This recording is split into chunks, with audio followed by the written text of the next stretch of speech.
Сегодня в Нальчике состоялось торжественное открытие турнира по рукопашному бою «Молодежь против терроризма», посвященного памяти сотрудников органов внутренних дел, погибших при исполнении служебного долга.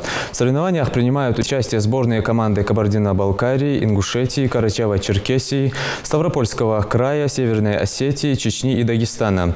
В качестве почетного гостя к участникам соревнований и многочисленным зрителям обратился глава Ингушетии Юнусбек Евкуров.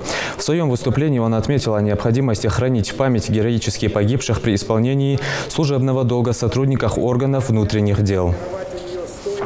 Я искренне рад и хочу сказать спасибо руководству главка МВД по Северо-Кавказскому федеральному округу, Сергею Викторовичу, вам лично, вашей команде, за то, что такие турниры именно посвящены тем ребятам, которые погибли, защищая мир, порядок, покой, в том числе в нашем округе. Понятно, что турнир посвящен сегодня тем ребятам главка, которые погибли, выполняя задачи здесь. Но мы все понимаем, что этот турнир для всех ребят, которые сложили свои головы. Да, как говорил Юрий Александрович, к сожалению, мы не понаслышке знаем, что такое терроризм, что такое бандитизм.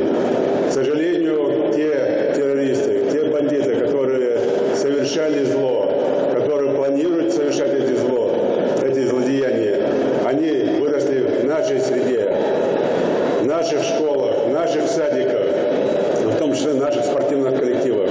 И, конечно, мы должны делать все возможное, чтобы воспитывать, на таких примерах показывать, чтобы такого больше не было, чтобы меньше было зла, терроризма, экстремизма, был мир и порядок, чтобы было процветание, так же, как мы сегодня, все регионы Северного Кавказа, идем по этому пути. Дорогие друзья, я поздравляю всех участников соревнований, хочу пожелать